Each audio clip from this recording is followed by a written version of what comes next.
Já que estamos falando desta dinâmica da política dos Estados Unidos, Fernanda Manhota, nossa analista de internacional, nos ajuda aqui a entender este contexto de como, né, Donald Trump tem conseguido fazer valer os seus interesses e as suas ambições nesta guerra no Oriente Médio, tendo a maioria tanto na Câmara como no Senado. Na votação do Senado houve uma curiosidade, né? Um republicano votou com os democratas, só que um democrata votou com os republicanos e aí igualou o jogo, prevaleceu a maioria republicana. Na Câmara pode ocorrer algo deste tipo também, defecções de ambos os lados, ou Donald Trump tem uma postura mais, tem uma posição ainda mais confortável? Manhota, boa tarde, bem-vinda. Pois é, Yuri, boa tarde a você, a todos que nos acompanham. O que está em jogo, Yuri, nessa conversa é aquilo que a gente já tinha antecipado em outros dias por aqui, né? O chamado War Power Resolution, né, de 1973. Basicamente, uma lei que foi criada no contexto da crise do Vietnã para tentar resgatar um pouco disso que você já mencionou agora há alguns minutos, que é a centralidade do papel do Congresso em matéria de política externa e de guerra em particular, né? Muitas vezes a gente tem acompanhado o executivo driblando o que diz a Constituição americana para garantir alguma autonomia, para garantir algum espaço de ação e entrar em determinados conflitos ou realizar certas operações sem ter que se submeter à liturgia convencional, né, da lei dos Estados Unidos. E lá em 73, portanto, essa resolução ela foi criada com o intuito de garantir ao Congresso que ele tivesse algum tipo de mando em matéria, inclusive, de retirada de tropas ou limitação de ações que não tivessem passado antecipadamente pelo próprio legislativo. O War Powers Resolution, então, foi uma carta na manga dessa ala mais crítica ao que o presidente Trump agora, em 2026, faz no Irã, e nós acompanhamos, como você disse, no Senado essa votação. A resolução ela foi proposta de forma bipartidária, a gente sempre tem destacado aqui o Rand Paul, que é um republicano, tem em várias matérias, viu, Yuri, votado contra o partido, inclusive naquilo que concernia há meses atrás os interesses do Brasil no tarifaço. Ele foi uma das vozes republicanas no Senado também, que levantou-se, né, contra o executivo do mesmo partido.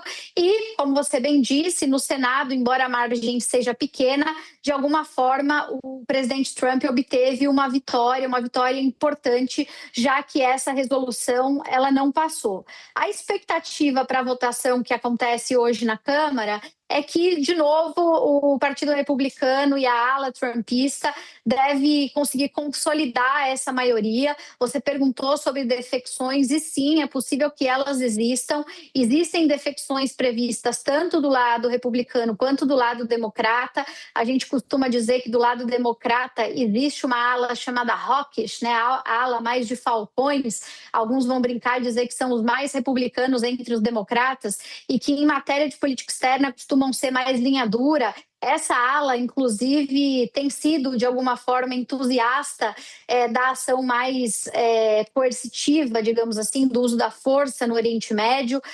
No passado, fazia parte de uma ala mais ou menos dessa mesma característica a própria Hillary Clinton, né? Muita gente dizia que ela era mais democrata entre os republicanos, a mais republicana, desculpe, entre os democratas, né? Então, era uma figura que tinha essa perspectiva, assim como existe também nesse momento na Câmara dos Representantes, do lado republicano, uma série de figuras críticas a essa incursão no Oriente Médio, sejam elas porque entendem que não é parte da agenda de America First do presidente Trump, seja ela porque está preocupada ali com uma certa austeridade fiscal, porque acha que isso, em alguma medida, vai custar aos Estados Unidos, vai envolver gastos desnecessários com os Estados Unidos, é a ala mais traumatizada com as guerras do começo do século, né, no Afeganistão e no Iraque. Inclusive, hoje a gente tem, talvez, já vi várias estimativas diferentes, mas fazendo aqui uma espécie de média geral, hoje muita gente fala em algo como 25% da base maga da Câmara, de alguma forma apresentando ressalvas com relação à agenda trumpista, né? Então, isso é algo que a gente não pode ignorar e que talvez, do ponto de vista da votação, de fato apareça. Os republicanos têm bem mais margem na Câmara do que no Senado, então a votação tende a ser mais confortável na Câmara do que já foi no Senado, e evidentemente a vitória no Senado, de alguma forma, desidrata um pouco essa capacidade de articulação do Congresso, né, já que a Câmara ela tende apenas a confirmar essa decisão. De qualquer maneira, Yuri, não deixa de ser simbólico, né, que a gente perceba que existam divisões e que, portanto, essas divisões elas nos tragam pistas, né, de como a guerra está sendo vista. Retomando o que a gente já falou alguns dias atrás, houve pesquisas realizadas, né, nesses últimos dias sobre esse tema em particular dessa votação, e os dados dão conta de que hoje cerca de 65% dos norte-americanos acreditam que sim, o presidente deveria buscar autorização do Congresso para qualquer tipo de ação militar contra o Irã. Então, existe um apoio popular para isso, mas a configuração de poder, de alguma forma, ela ainda é favorável à agenda Trump, ainda que com defecções aqui e ali.